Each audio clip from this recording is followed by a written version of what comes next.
नमस्कार, आप सभी का इस विशेष प्रसारण में हार्दिक स्वागत है। आज भारत इतिहास रचने जा रहा है। देश की 15वीं राष्ट्रपति आज शपथ ले रही हैं। नवनिर्वाचित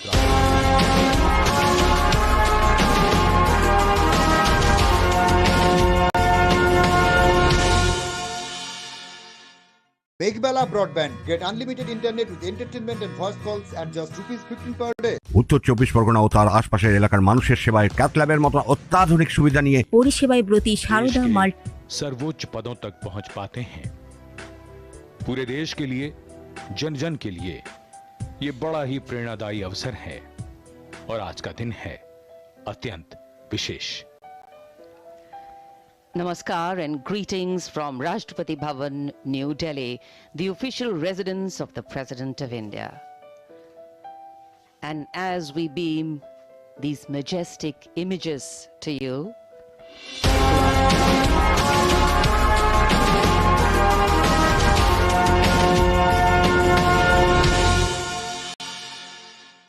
Meghbela Broadband. Get unlimited internet with entertainment and voice calls at just ₹15 per day. উত্তর 24 পরগনা ও তার আশপাশের এলাকার মানুষের সেবায় ক্যাথল্যাবের মতো অত্যাধুনিক সুবিধা নিয়ে পরিষেবায় ব্রতী India's first tribal woman president. The transitions of a country's president are ceremonial occasions. A certain amount of pomp and protocol are mandatory. And why not? These traditions add to the process of smooth transitions, of continuity being celebrated and honor being bestowed to the high office. विशाल राष्ट्रपति भवन का प्रांगण, जहां राष्ट्रपति अंगरक्षक मुस्तैद अब से कुछ ही देर में यहां राष्ट्रपति भवन से नव निर्वाचित राष्ट्रपति और निवर्तमान राष्ट्रपति संसद भवन के केंद्रीय कक्ष के लिए प्रस्थान करेंगे। शानदार दृश्य, और आज के मौसम में जहां कभी सूरज बादलों से निकलता हुआ और कभी बादल सूरज की रोशनी को ढकते हुए, पूरा माहौल आज के इस शानदार समारोह के लिए उपयुक्त, ऐतिहासिक अवसर और ये शानदार दृश्य राष्ट्रपति भवन से। The President's bodyguard in their summer ceremonials. During the Republic Day parade, we see them in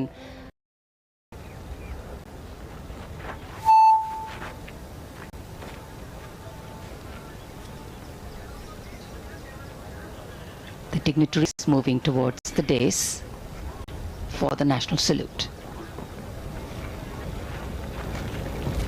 राष्ट्रपति अंगरक्षक सलामी देगा। राष्ट्रीय salute पद्यात्तक।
President Ramnath Kovind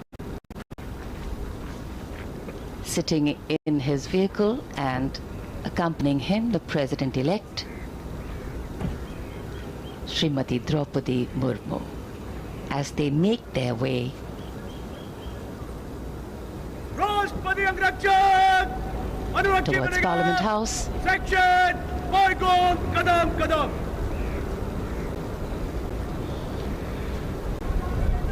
Rashtrapati Bhavan से नवनिर्वाचित राष्ट्रपति श्रीमती द्रौपदी मुर्मू और निवर्तमान राष्ट्रपति श्री रामनाथ कोविंद प्रस्थान कर रहे हैं संसद भवन के केंद्रीय कक्ष की ओर, उनके साथ राष्ट्रपति अंगरक्षक,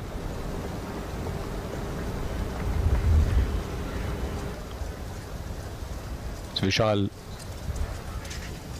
भव्य राष्ट्रपति भवन के प्रांगण से ये काफिला अब धीरे धीरे राष्ट्रपति भवन के मुख्य द्वार की ओर बढ़ता हुआ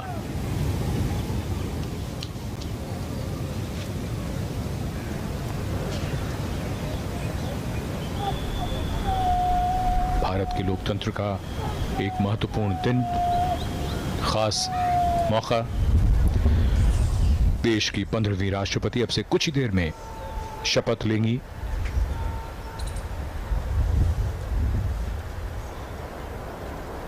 रायसीना पहाड़ी पर बना विशाल और भव्य राष्ट्रपति भवन, जिसकी नींव सन 1911 में रखी गई थी और इसी के जयपुर कॉलम के नजदीक से गुजर रहा है ये काफिला, जो अग्रसर है संसद भवन की ओर। The President's limousine is escorted by the President's bodyguard proceeding to gate number 5 of Parliament House.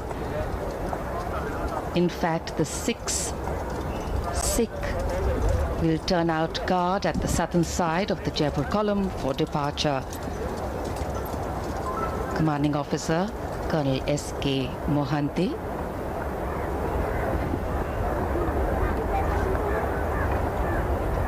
personnel from the 3 services, and we showed you shots of this earlier, have lined up the path with arms on the route and will present arms as the dignitaries pass by.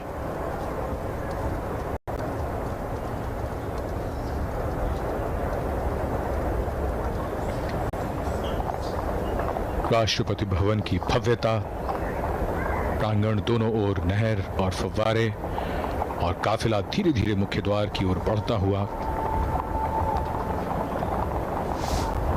विशाल लोहे का मुख्य द्वार जो विशेष अवसरों पर खोला जाता है, और आज ऐसा ही विशेष अवसर है जब भारत की 15वीं राष्ट्रपति अब से कुछ ही देर में शपथ ग्रहण करेंगी।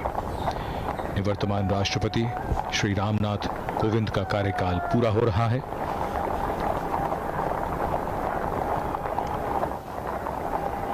और ये काफिला धीरे धीरे रायसीना पहाड़ी से अब विजय चौक की ओर बढ़ता हुआ, वहां से बाईं ओर संसद भवन है जो गंतव्य है इस काफिले का। It's a very poignant moment, reflective moment for President Ramnath Kovind, and of course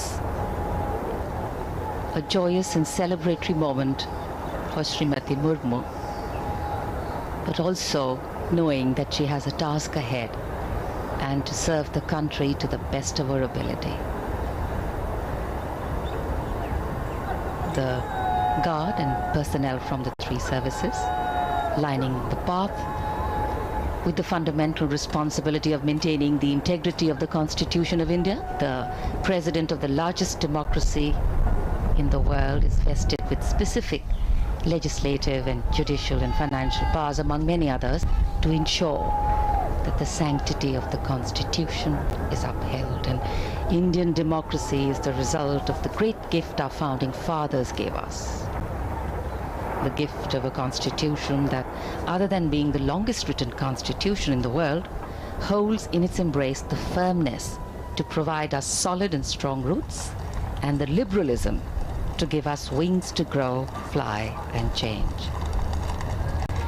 And as we await the swearing-in ceremony of India's 15th president to take place, Srimati Draupadi Murmu will soon hold with her the sacred responsibility of maintaining the integrity of this constitution as the new president of India. ये काफिला रायसीना पहाड़ से विजय चौक की ओर बढ़ता हुआ, और दोनों ओर तीनों सेनाओं के पर्सनल पूरे मार्ग में। बहुत ही खास अवसर, देश के राष्ट्रपति संवैधानिक प्रमुख होते हैं। तीनों सेनाओं के सर्वोच्च कमांडर होते हैं और देश के प्रथम नागरिक होते हैं। बहुत ही खास अवसर जब एक राष्ट्रपति का कार्यकाल पूरा हो रहा है और नई राष्ट्रपति इस पद की जिम्मेदारी अब से कुछ ही देर में ग्रहण करेंगी।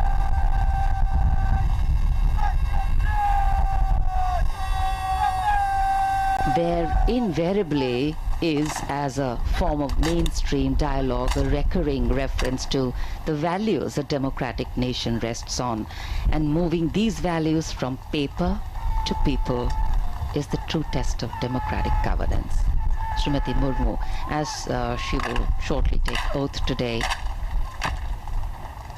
will be wanting to ensure that she centers her tenure around these values and principles. The values and principles that she has always held dear, in sync with the form of governance she sits atop as its constitutional head. Principles of action that sustain society and democracy to be stable and successful at both the political and social levels. And it is because the scope of these often are justified and vehemently defended values is so far-reaching that they are debated and discussed at the public level. The President's limousine on its way to gate number 5.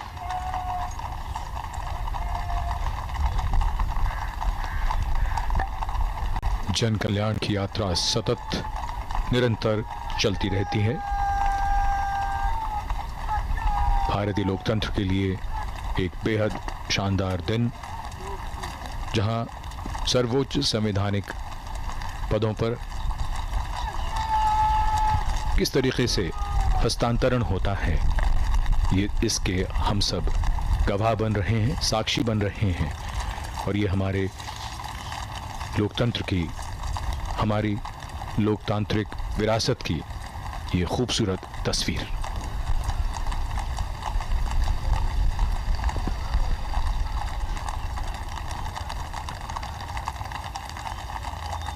संसद भवन के निकट पहुंचता हुआ ये काफिला कुछ ही देर में संसद भवन के गेट नंबर 5 पर पहुंचेगा।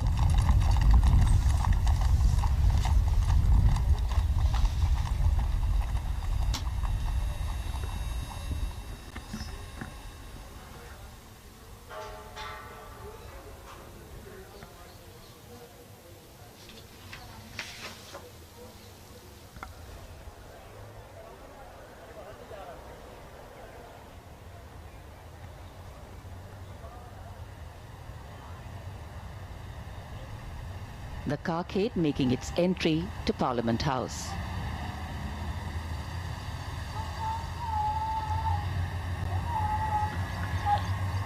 संसद भवन में दाखिल होता हुआ ये काफिला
So the carcade has arrived in the Parliament House. The outgoing President, Mr. Ramnath Kovind, along with the President-elect, Madam Draupadi Murmu, have now reached the venue, the Central Hall of Parliament, wherein, in just a few moments from now, Madam Draupadi Murmu will be sworn in as the 15th President of India. Only the second woman President of the country, the first tribal President, also the youngest President India has ever had. The President-elect being welcomed by Rajya Sabha Chairman M. Venkaiah Naidu.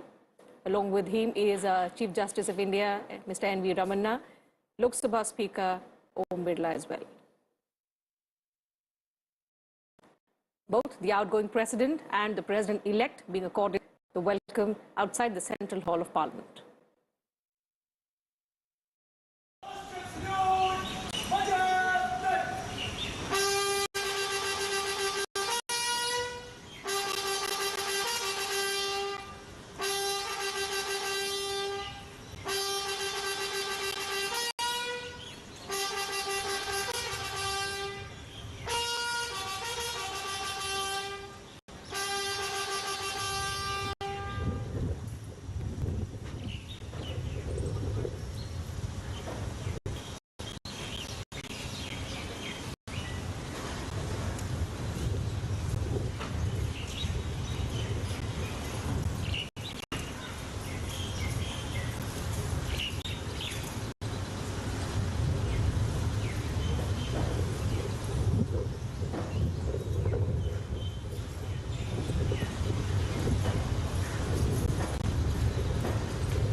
That's the tradition, the discipline that, we see every 5 years when the outgoing President escorts the President-elect from the Rashtrapati Bhavan to the Parliament premises, wherein in the iconic Central Hall of Parliament, the President-elect takes oath of office. Madam Draupadi Murmu will, in a short while from now, take oath as the 15th President of India in the presence of our Rajya Sabha Chairman M. Venkaiah Naidu, Lok Sabha Speaker Om Birla, Prime Minister Narendra Modi, members of the Union Cabinet, also the Chief Ministers of various states, state governors as well, and a host of other dignitaries in attendance inside Central Hall of Parliament. Chief Justice of India, Mr. N.V. Ramanna, will administer the oath of office to Madam Draupadi Murmu, who will, in a short while from now, take oath as the 15th President of India from the iconic Central Hall of Parliament. बिल्कुल अपने आप में ये ऐतिहासिक तस्वीरें कुछ ही पलों में नवनिर्वाचित राष्ट्रपति द्रौपदी मुर्मू देश के सर्वोच्च संवैधानिक पद की शपथ लेंगी। आजादी के बाद जन्म लेने वाली वो पहली राष्ट्रपति होंगी, साथ ही दूसरी महिला राष्ट्रपति और जनजातीय समुदाय से राष्ट्रपति पद तक का सफर तय करने वाली पहली महिला।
national.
राष्ट्रपति महोदय, आदेश हो तो निर्वाचन आयोग से प्राप्त निर्वाचित राष्ट्रपति के निर्वाचन का प्रमाणन पढ़ा जाए।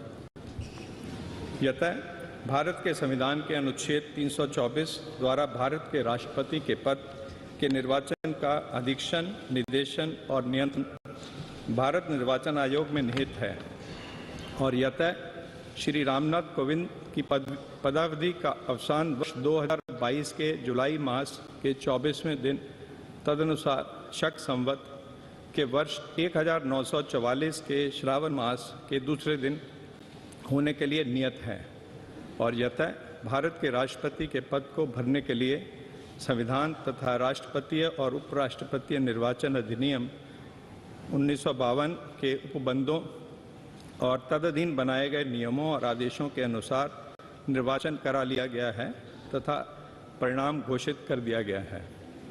अब इसलिए भारत निर्वाचन आयोग एतद द्वारा प्रमाणित करता है कि श्रीमती द्रौपदी मुर्मू वर्ष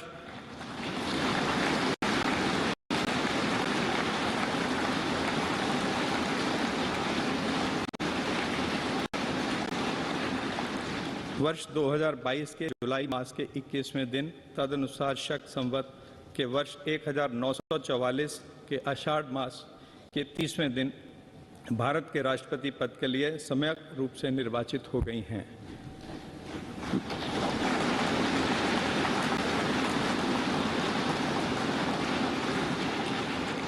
भारत गणराज्य के 73वें वर्ष में हमारे हस्ताक्षर और भारत निर्वाचन आयोग की मोहर से वर्ष 2022 के जुलाई मास के इस 21वें दिन तदनुसार शक संवत के वर्ष 1944 के आषाढ़ मास के 30वें दिन प्रदत्त किया गया।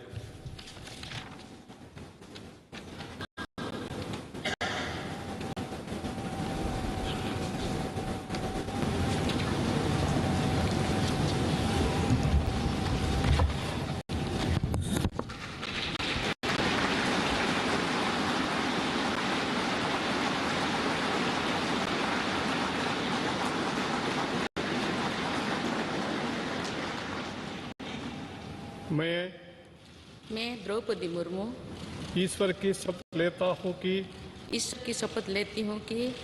मैं श्रद्धापूर्वक भारत के राष्ट्रपति के पद का कार्यपालन करूंगी तथा अपनी पूरी योग्यता से संविधान और विधि का परिरक्षण, संरक्षण और प्रतिरक्षण करूंगी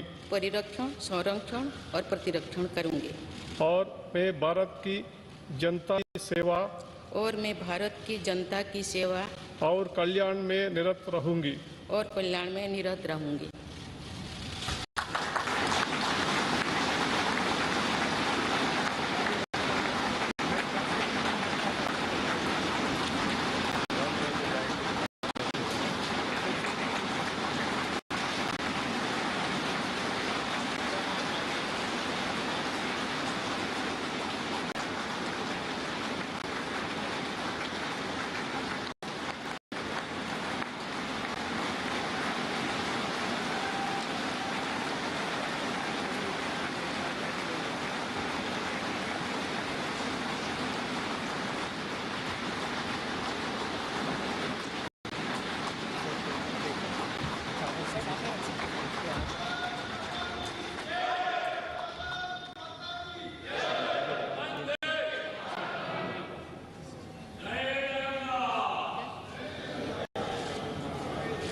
राष्ट्रपति महोदया, आपका आदेश हो तो आपके पद ग्रहण की उद्घोषणा की जाए और उसे भारत के राजपत्र में प्रकाशित किया जाए। इसकी सूचना प्रमुख सेना केंद्रों तथा विदेश स्थित सभी भारतीय मिशनों, राज्य सरकारों तथा संघ शासित प्रदेशों क्षेत्रों के प्रशासकों को भेजी जाए।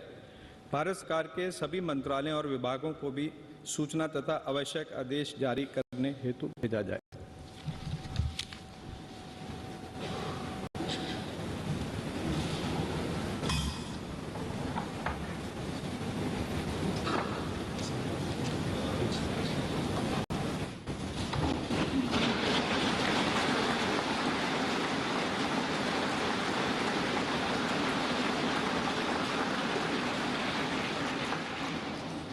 आदरणीय श्री रामनाथ कोविंद जी,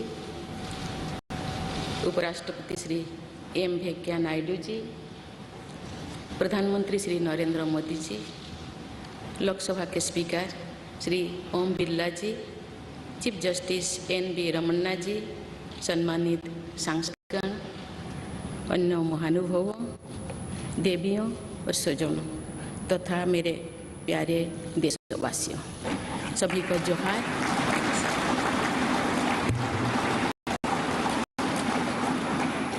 भारत के सर्वोच्च संवैधानिक पद पर निर्वाचित करने के लिए मैं सभी सांसदों और सभी विधानसभा सदस्यों का हार्दिक आभार व्यक्त करती हूँ। आपका मत देश के करोड़ों नागरिकों के विश्वास की अभिव्यक्ति है। मैं भारत के समस्त नागरिकों की आशा, आकांक्षा और अधिकारों की प्रतीक इस पवित्र संसद से सभी देशवासियों का पूरी विनम्रता से अभिनंदन करती हूँ।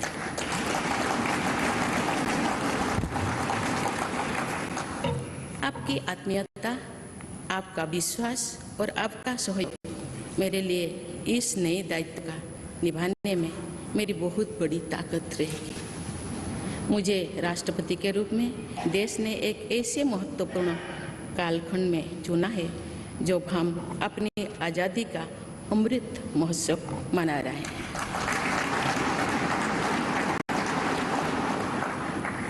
आज से कुछ दिन बाद ही देश अपनी स्वाधीनता के 75 वर्ष पूरी करेगा।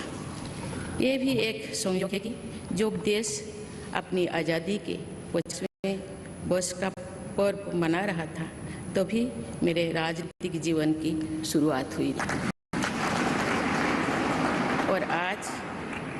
और आज आज़ादी के 75वें वर्ष में मुझे ये नया दायित्व मिला है।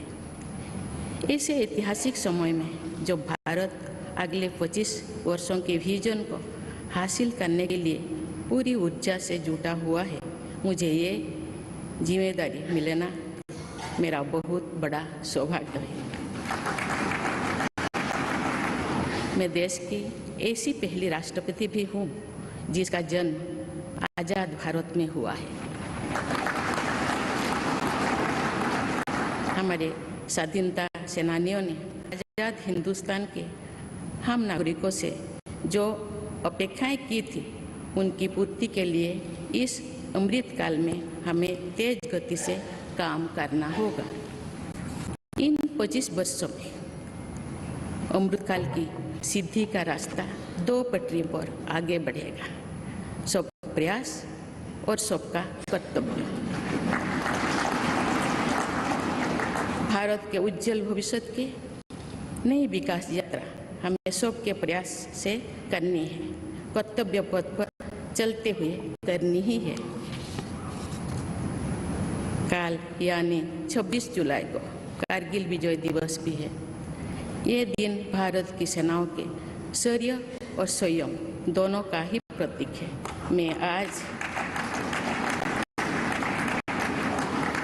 मैं आज देश की सेनाओं को तथा देश के समस्त नागरिकों को कारगिल विजय दिवस की अग्रिम शुभकामनाएं देती हूँ।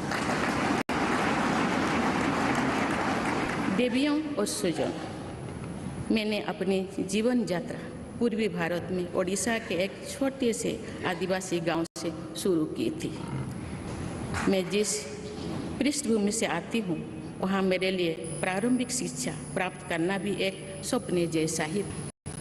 लेकिन अनेक बाधाओं के बावजूद मेरा संकल्प दृढ़ रहा और मैं कॉलेज जाने वाली अपने गांव की पहली भी।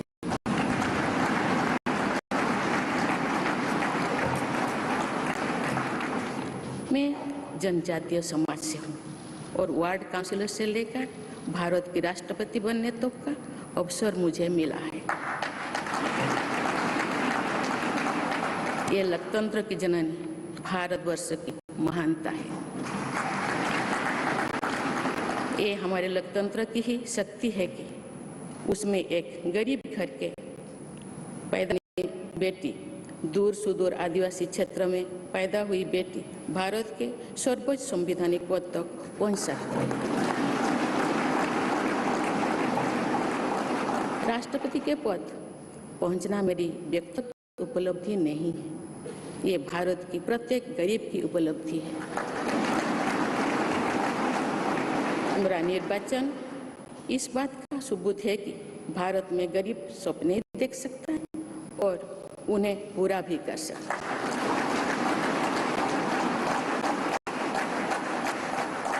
और ये मेरे लिए बहुत संतोष की बात है कि जो सदियों से वंचित रहे, जो जीवन विकास के लाभ से दूर रहे, वे गरीब, दलित, पिछड़े तथा आदिवासी मुझे ये अपना प्रतिबिंब देख सकते हैं।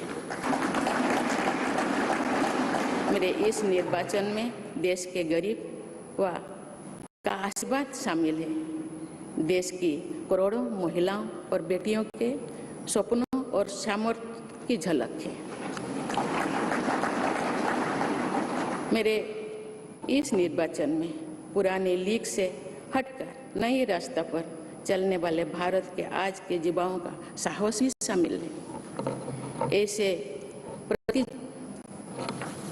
प्रगतिशील भारत का नेतृत्व करते हुए आज मैं खुद को गौरवान्वित महसूस कर रही हूँ। मैं आज समस्त देशवासियों को, विशेषकर भारत के युवाओं को तथा भारत की महिलाओं को ये विश्वास दिलाती हूँ कि इस पद पर कार्य करते हुए मेरे लिए उनके हित सर्वोपरि होंगे। देवियों और स्वजनों, मेरे सामने भारत के राष्ट्रपति पद की ऐसी महान विरासत है जिसने विश्व में भारतीय लोकतंत्र की प्रतिष्ठा का निरंतर मजबूत किया है। देश के प्रथम राष्ट्रपति डॉक्टर राजेंद्र प्रसाद से लेकर श्री रामनाथ कोविंद जी तक अनेक विभूतियों ने इस पद को सुशोभित किया है।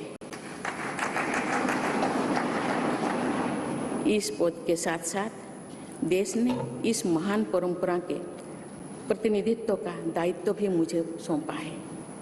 संविधान के आलोक में मैं पूरी निष्ठा से अपने कर्तव्यों का निर्वहन करूंगी। मेरे लिए भारत के लोकतांत्रिक सांस्कृतिक आदर्श और सभी देशवासी हमेशा मेरे ऊर्जा के स्रोत रहेंगे। देवियों और स्वजनों, हमारे संवैधानिक संग्राम में, स्वाधीनता संग्राम में एक राष्ट्र के तौर पर भारत की नई यात्रा की रूपरेखा तैयार की है। हमारा स्वाधीनता संग्राम उन संघर्षों और बलिदानों की अविरल धारा है जिसने आजाद भारत के लिए कितनी ही आदर्शों और संभावनाओं की सिंचा था। पूज्य बापू ने हमें स्वराज, स्वदेशी, स्वच्छता और सत्याग्रह द्वारा भारत के सांस्कृतिक आदर्शों की स्थापना का मार्ग दिखाया था। नेताजी सुभाष चंद्र बोस, नेहरू जी, सरदार पटेल, बाबा साहेब अम्बेडकर, भगत सिंह, सुखदेव, राजगुरु, चंद्रशेखर आजाद जैसे अनगिनत स्वाधीनता सेनानियों ने हमें राष्ट्र की स्वाभिमान को सर्वोपरि रखने की शिक्षा दी थी।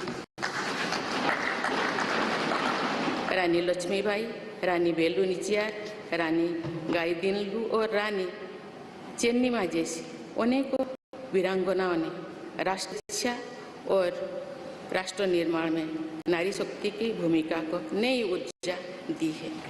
संथाल क्रांति, पाइक क्रांति से लेकर कोल क्रांति और भील क्रांति ने स्वतंत्रता संग्राम में आदिवासी योगदान को और सशक्त किया।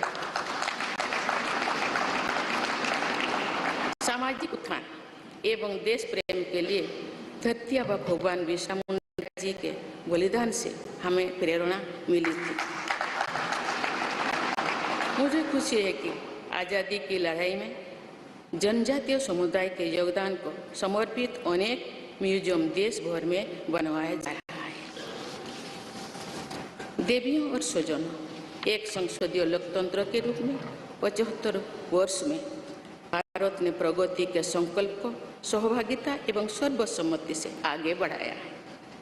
विविधताओं से भरे अपने देश में हम अनेक भाषा, धर्म, संप्रदाय, खान पान, रहन सहन, रीति रिवाजों का अपनाते हुए एक भारत श्रेष्ठ भारत के निर्माण सक्रिय है। आज़ादी के 75वें वर्ष के अवसर पर आया है अमृतकाल। भारत के लिए नए संकल्पों का कालखंड है। आज मैं इस नए युग के स्वागत में अपने देश को नई सोच के साथ तत्पर और तैयार देख रही हूँ। भारत आज हर क्षेत्र में विकास का नया अध्याय जोड़ रहा है। कोरोना महामारी के वैश्विक संकट का सामना करने में भारत ने जिस तरह का सामर्थ्य दिखाया है, उसने पूरे विश्व में भारत की साख बढ़ाया है।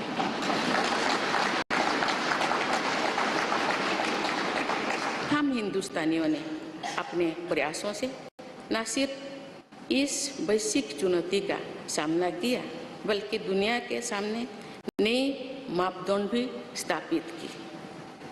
कुछ दिन पहले भारत ने कोरोना वैक्सीन की 200 करोड़ डोज लगाने का कीर्तिमान बनाया। इस पूरी लड़ाई में भारत के लोगों ने जिस संयम, साहस और सहयोग का परिचय दिया, वो एक समाज के रूप में हमारी बढ़ती हुई शक्ति और संवेदनशीलता का प्रतीक है। भारत ने इन मुश्किल हालात में न केवल खुद को संभाला, बल्कि दुनिया की मदद भी की। कोरोना महामारी से बने माहौल में आज दुनिया भारत को नए विश्वास से देख रही है। दुनिया की आर्थिक स्थिरता के लिए, सप्लाई चेन की सुगमता के लिए और वैश्विक शांति के लिए दुनिया को भारत से बहुत उम्मीदें हैं। आगामी महीनों में भारत अपनी अध्यक्षता में G20 ग्रुप की मेजबानी भी करने जा रही है।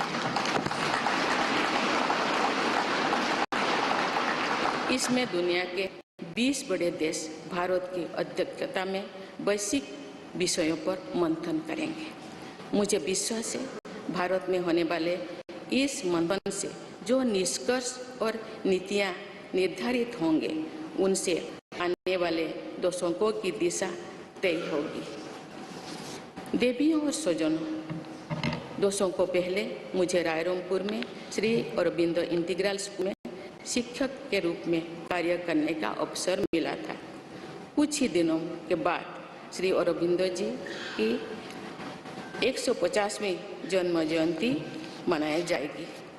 शिक्षा के बारे में श्री अरबिंदो के विचारों ने मुझे निरंतर प्रेरित किया है। जनप्रतिनिधि के रूप में विभिन्न पदों पर कार्य करते हुए और फिर राज्यपाल के रूप में भी मेरा शिक्षण संस्थानों के साथ सक्रिय जुड़ाव रहा है। मैंने देश के युवाओं के उत्साह और आत्मबल को करीब से देखा है। हम सभी के श्रद्धेय अटल जी कहा करते थे कि देश के युवा जब आगे बढ़ते हैं तो वे सिर्फ अपने ही भाग्य नहीं बनाते, बल्कि देश का भी भाग्य बनाते हैं।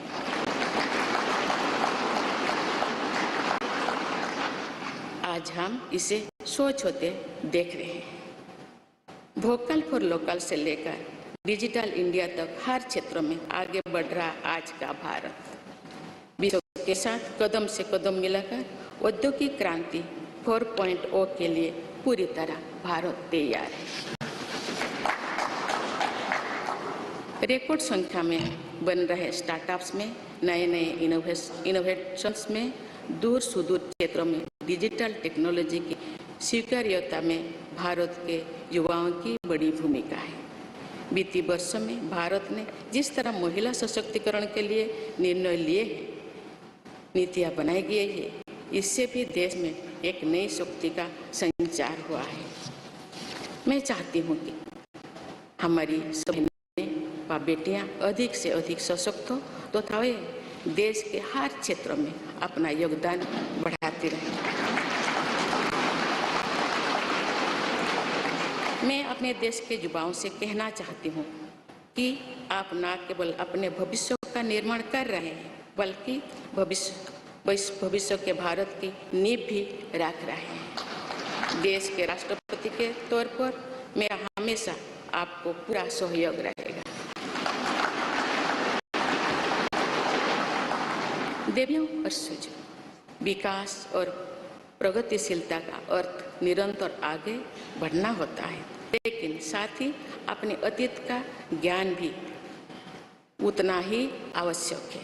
आज जो विश्व सस्टेनेबल प्लैनेट की बात कर रहे हैं तो उसमें भारत की प्राचीन परंपराओं, हमारे अतीत की सस्टेनेबल लाइफस्टाइल की भूमिका और बढ़ जाती है। मेरा जन्म तो उस जनजातीय परंपरा से हुआ है जिसने हजारों वर्ष से प्रकृति के साथ तालमेल बनाकर जीवन को आगे बढ़ाया है। मैंने जंगल और जलाशयों के महत्व को अपने जीवन में महसूस किया है। हम प्रकृति से जरूरी संसाधन लेते हैं और उतनी ही श्रद्धा से प्रकृति से सेवा भी करते हैं। यहाँ संवेदनशीलता का आज वैश्विक अनिवार्यता बन गया है।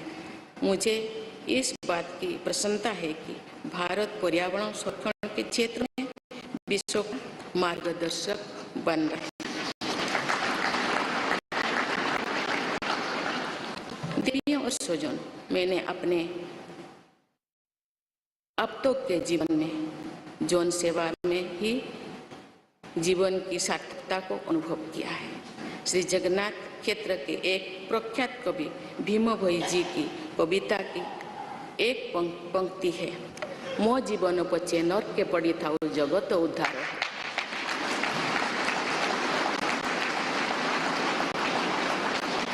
अर्थात अपने जीवन के हित और हित से जगत कल्याण के लिए कार्य करना होता है। जगत कल्याण की इसी भावना के साथ मैं आप सब के विश्वास पर खरा उतरने के लिए पूरी निष्ठा व लगन से काम करने के लिए सदैव तत्पर रहूंगी। आइए हम सभी एकजुट होकर समर्पित भाव से कर्तव्य पथ पर आगे बढ़े तथा वैभवशाली व आत्मनिर्भर भारत का निर्माण करें। धन्यवाद। जय हिंद, जय।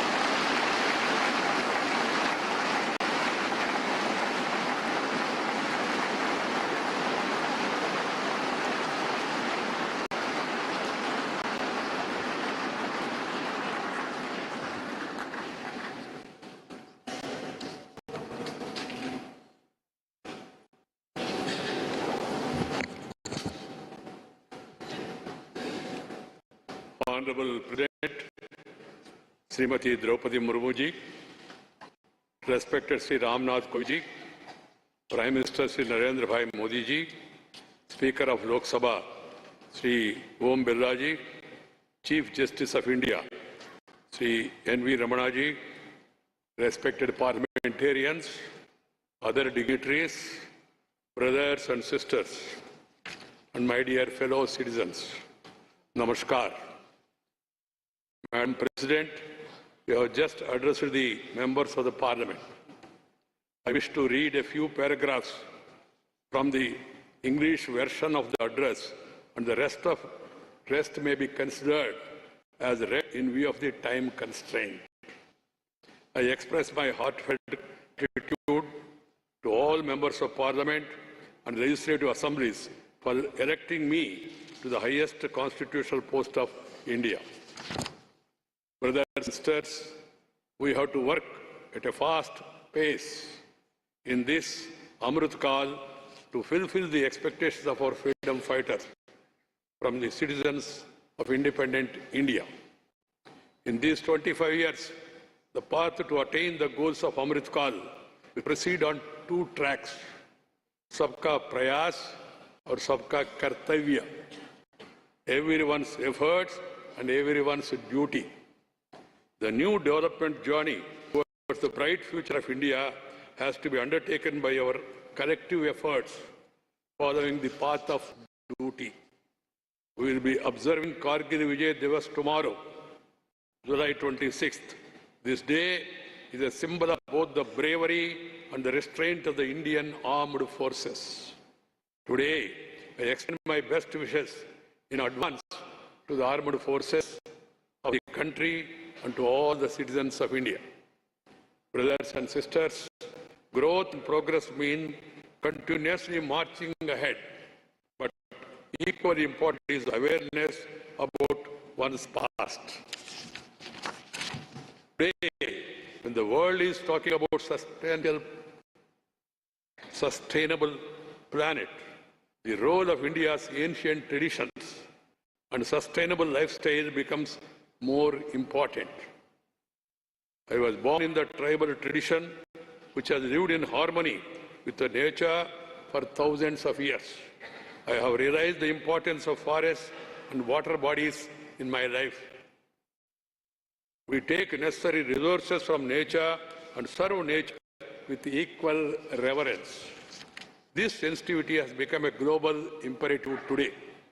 I am happy that India is guiding the world in the field of environmental protection. Brothers and sisters, in my life so far, I have realized the meaning of life only through public service. There is a line from the poem of Bhim Bhoi Ji, a famous poet of Sri Jagannath Kshetra. Mo jivana bacche narke paditav jagata uddar hev. That is, working for the welfare of the world is far greater than one's own interest. With the spirit of welfare of the world, it always be ready to work. All of us, with full devotion and dedication, to live up to the trust you all have reposed in me. Let us all unite and move forward on the path of duty with a dedicated spirit to build a glorious and self-reliant India. Thank you. Jai Hind.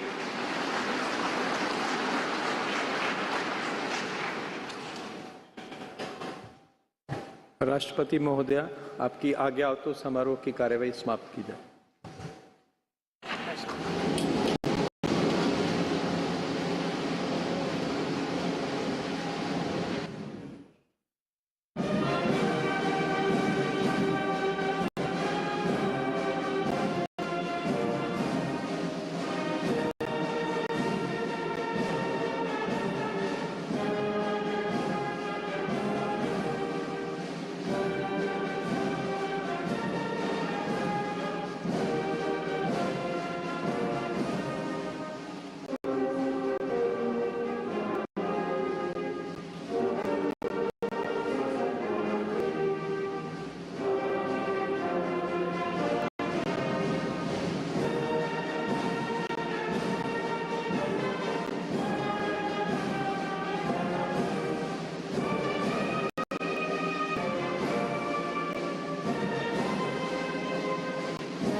करेंगे।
So 25th of July, yet again going down in Indian history as a significant day.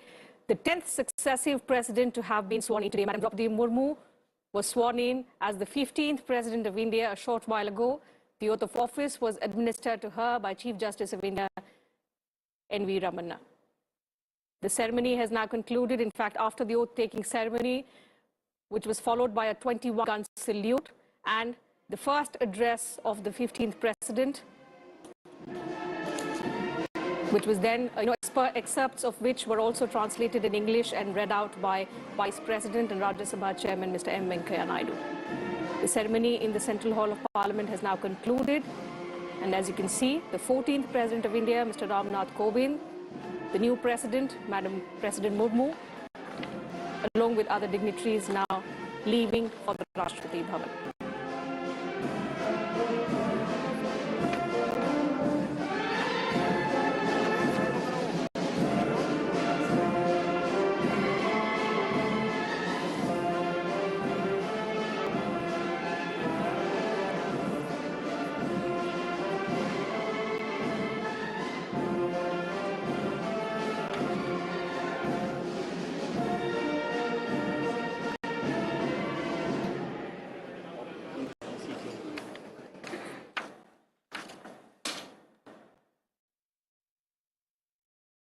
तमाम इतिहास जो आज इस शपथ ग्रहण समारोह के साथ हमने बनते देखे, आज़ादी के बाद जन्म लेने वाली पहली राष्ट्रपति देश को मिली है।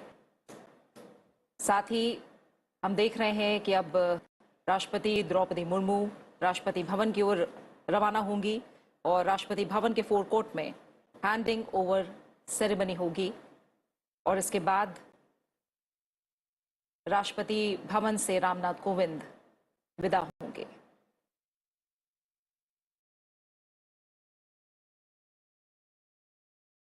द्रौपदी मुर्मू देश की 15वीं राष्ट्रपति बन गई हैं।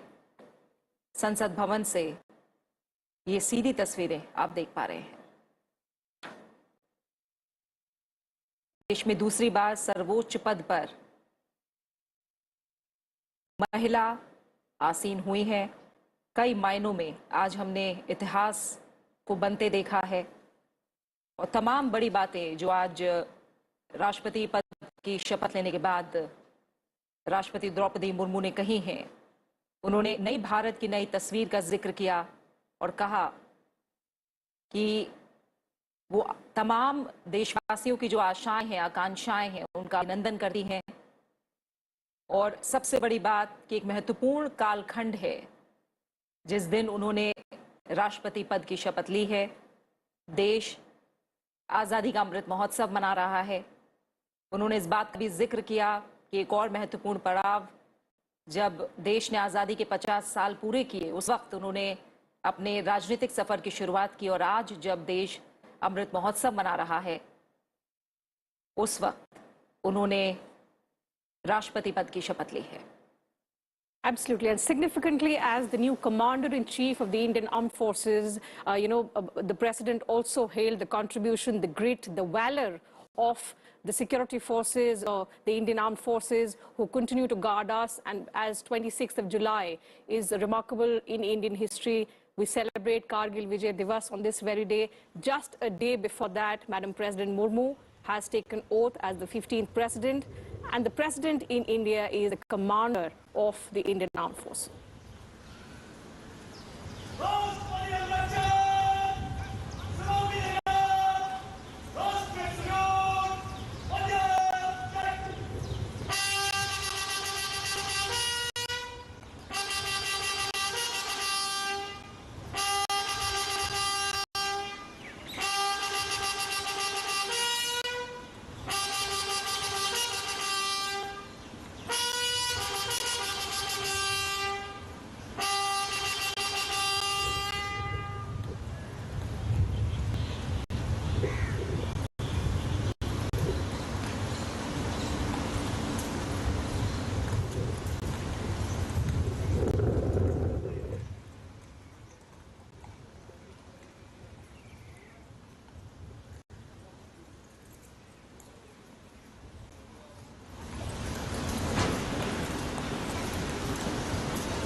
श्रीमती द्रौपदी मुर्मू ने शपथ ले ली है और अब देश की 15वीं राष्ट्रपति शपथ ग्रहण के बाद संसद के केंद्रीय कक्ष से उनका प्रस्थान उनके आधिकारिक निवास राष्ट्रपति भवन की ओर, उनका काफिला संसद भवन से प्रस्थान करता हुआ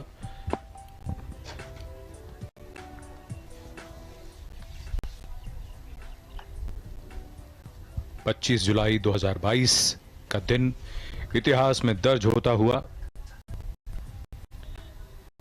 देश के छठे राष्ट्रपति नीलम संजीव रेड्डी ने 25 जुलाई 1977 को शपथ ली थी। उसके बाद हर राष्ट्रपति ने अपना कार्यकाल पूरा किया है और 25 जुलाई को ही शपथ ली है।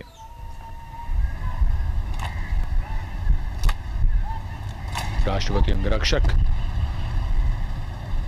राष्ट्रपति के काफिले के आगे आगे और उनके साथ नई राष्ट्रपति श्रीमती द्रौपदी मुर्मू अपने आधिकारिक निवास राष्ट्रपति भवन की ओर, ये काफिला विजय चौक से अब रायसीना पहाड़ी की ओर बढ़ता हुआ। Srimati Draupadi Murmu is now the 15th President of the Republic of India. She now sits as the constitutional head of the nation.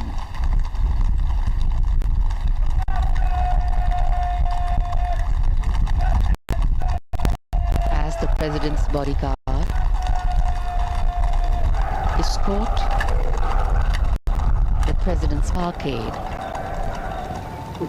towards Rashtrapati Bhavan. Personnel of the armed forces lined on either side of the path, going up the Raisina hill, suit and preceptors.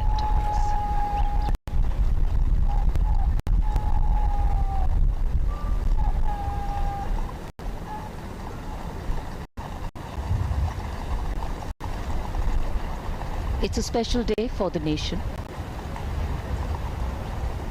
not only because of Srimati Murmu's selection and election as the President, a great message for democracy in itself, but also witnessing the graceful, smooth transition of power. The exchanging of positions as seated in the vehicle, the exchanging of positions as seated in the study, all indicative of how power transitions.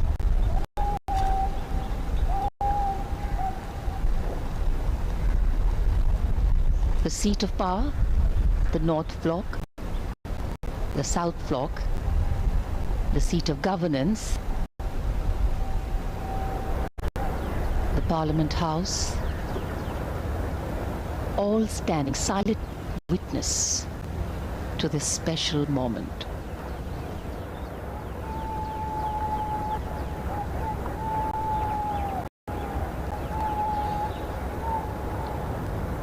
ये समारोह बेहद भव्य और परंपरा से भरा हुआ। इसमें ध्यान से देखें तो ये समझ में आएगा कि किस तरह शपथ ग्रहण से पहले और बाद में जो क्रम होता है पूर्व राष्ट्रपति का और वर्तमान राष्ट्रपति का, वो किस प्रकार से बदलता है। और यही हमारे इस प्रजातंत्र की विशेषता है, जहां हस्तांतरण सर्वोच्च संवैधानिक पद पर जिस प्रकार से होता है, मिसाल है और पारंपरिक भव्यता के साथ इन कर्तव्यों का निर्वाह किया जाता है। एक नया अध्याय भारत के प्रजातांत्रिक इतिहास में जुड़ता हुआ भारत की 15वीं राष्ट्रपति श्रीमती द्रौपदी मुर्मू और उनके साथ अब पूर्व राष्ट्रपति श्री रामनाथ कोविंद राष्ट्रपति भवन की ओर अग्रसर हैं।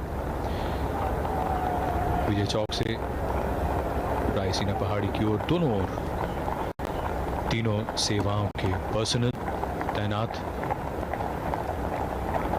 सम्मान देते हुए और सजीले घुड़सवार अंगरक्षक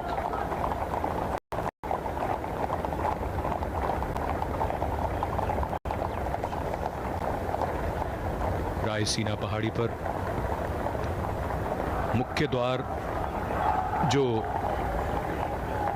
भव्यता का प्रतीक इस भव्य और आलीशान इमारत राष्ट्रपति भवन का, यहां से काफिला अब इसके मुख्य प्रांगण की ओर।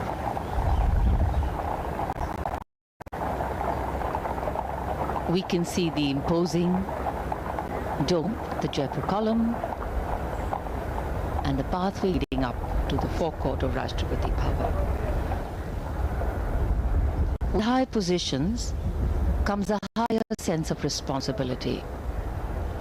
Power has as its companion, a constant companion, responsibility.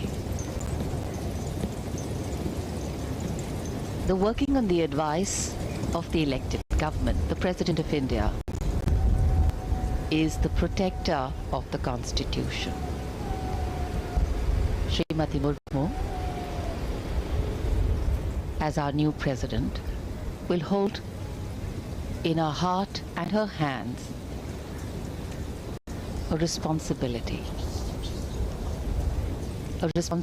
to ensure that the last mile, the last person is connected, interconnected, and belongs to a nation called India, a nation that is progressing. The last person has an equal share in the growth, prosperity, and progress of the nation to actually make democracy truly meaningful. बिल्कुल, अपने कार्यकाल के दौरान ऐसे कई क्षण होते हैं, कई अवसर होते हैं जब राष्ट्रपति की भूमिका बड़ी महत्वपूर्ण हो जाती है और राष्ट्रपति श्रीमती द्रौपदी मुर्मू, जिन्हें सामाजिक जीवन का, जिनका अपना खुद का जीवन सादा और ज़मीन से उनका जुड़ाव, वो समझती हैं एक साधारण व्यक्ति के दर्द को भी, उसके संघर्ष को भी, उसकी आकांक्षाओं को भी, भविष्य के उनके निर्णयों के लिए उनका ये अनुभव बहुत ही सार्थक और बहुत ही प्रासंगिक होगा। देश के सर्वोच्च संवैधानिक पद पर देश के प्रत्येक व्यक्ति के हित के लिए निर्णय लेते हुए उनका अपना निजी अनुभव, जो उनका जीवन है, वो अनुकरणीय है।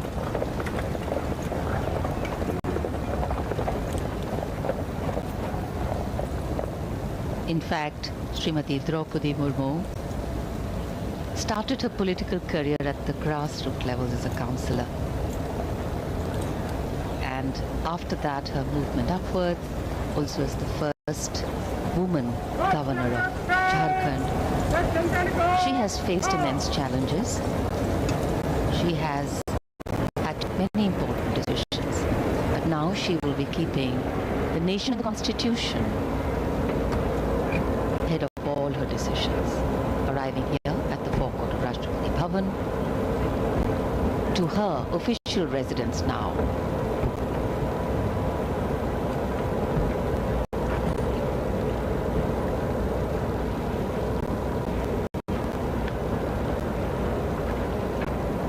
पूर्व राष्ट्रपति श्री रामनाथ कोविंद का आगमन राष्ट्रपति भवन के प्रांगण में।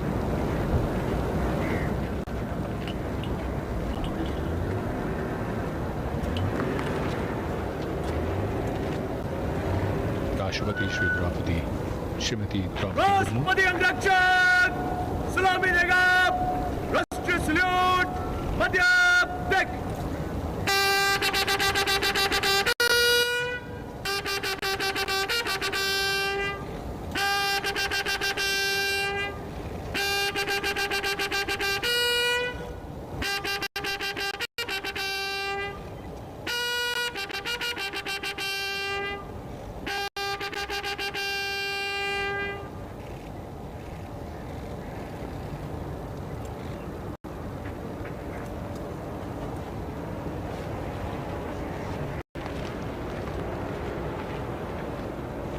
PBG Commandant Colonel Anup Tawari giving the command.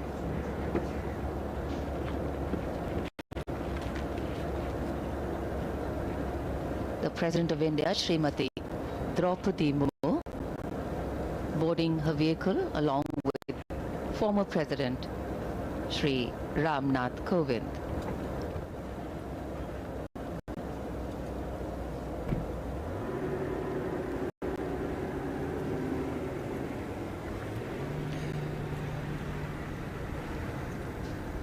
ये काफिला नॉर्थ कोर्ट की ओर बढ़ता हुआ, जहां से अब राष्ट्रपति और पूर्व राष्ट्रपति कमेटी रूम की तरफ जाएंगे।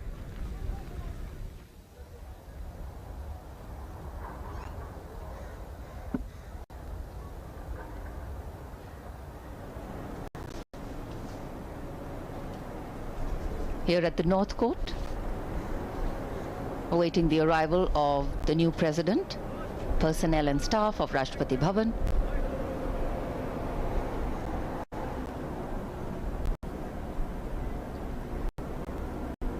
Meeting their new president.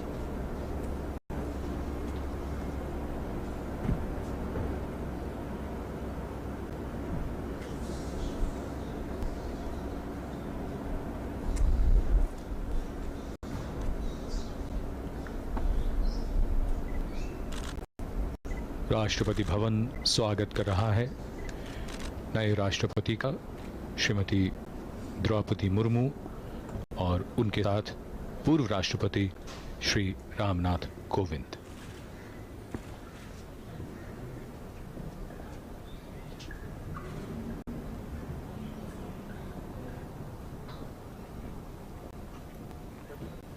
The president moves towards the committee room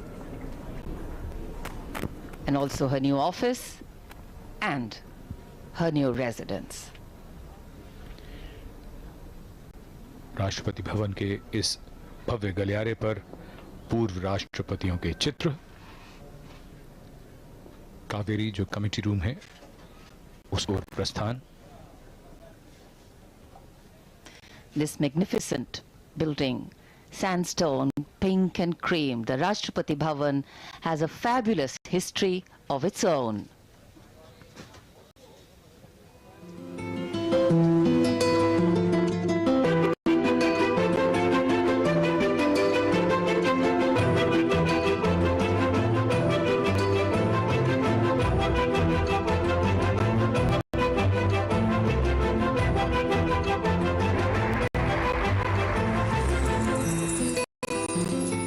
Welcome to Rashtrapati Bhavan, the office and home of the President of India.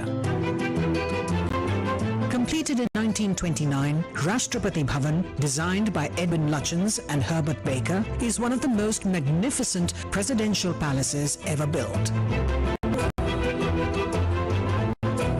The erstwhile symbol of colonial power and imperial domination is today representative of Indian democracy, of its inclusiveness, plurality and secularism.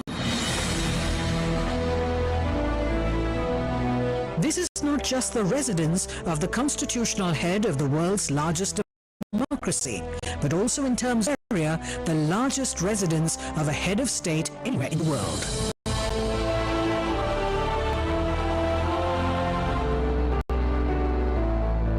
The office of the president is called a study. This is the formal meeting place for the president where he receives his guests and visitors. Murals by eminent artist Sukumar Bose inspired the look and color scheme of the study. Gifts received by various presidents adorn the study.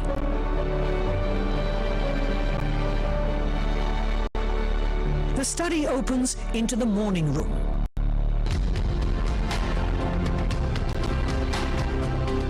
The president meets dignitaries here.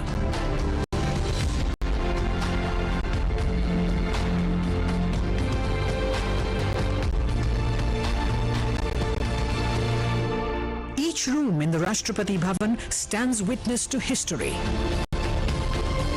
To restore these their former glory, the restoration team had to rearrange available resources in view of the heritage nature of the rooms. Work was undertaken in each room to revive its distinct character, just like the way they were originally meant to be. Fascinating works of art by reputed Indian and European artists were restored to add character to the walls.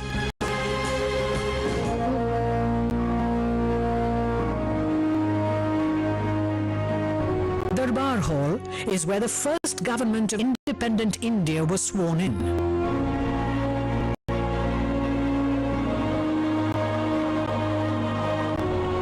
Designed new viceroy thrones for the Darbar Hall to replace those in Government House in Calcutta.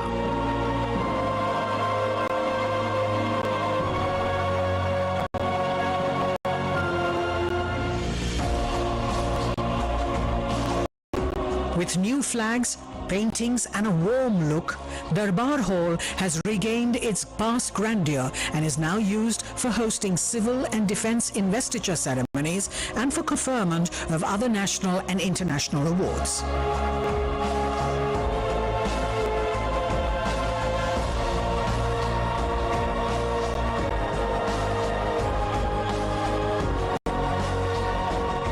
Next to Darbar Hall is the library. It is also described as the daughter of Darbar Hall.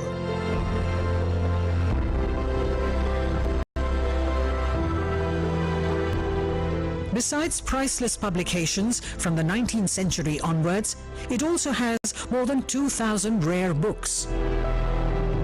They are now being digitized and preserved for posterity.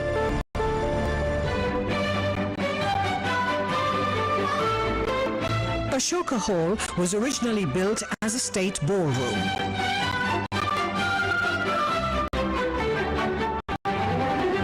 It is now the venue for accepting credentials of foreign envoys and other formal functions.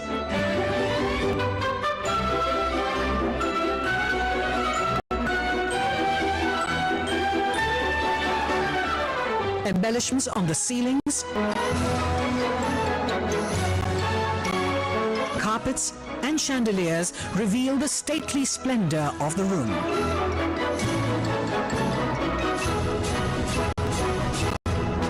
The New Age President's Estate is gearing up to present itself as a prime tourist attraction with 3 distinct tourist circuits: the main building, gardens, and museums.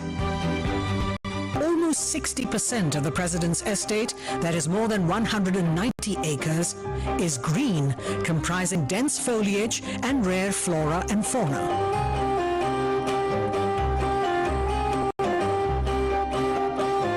Besides the spiritual, herbal, cactus, and nakshatra gardens, it includes the sprawling Mughal gardens.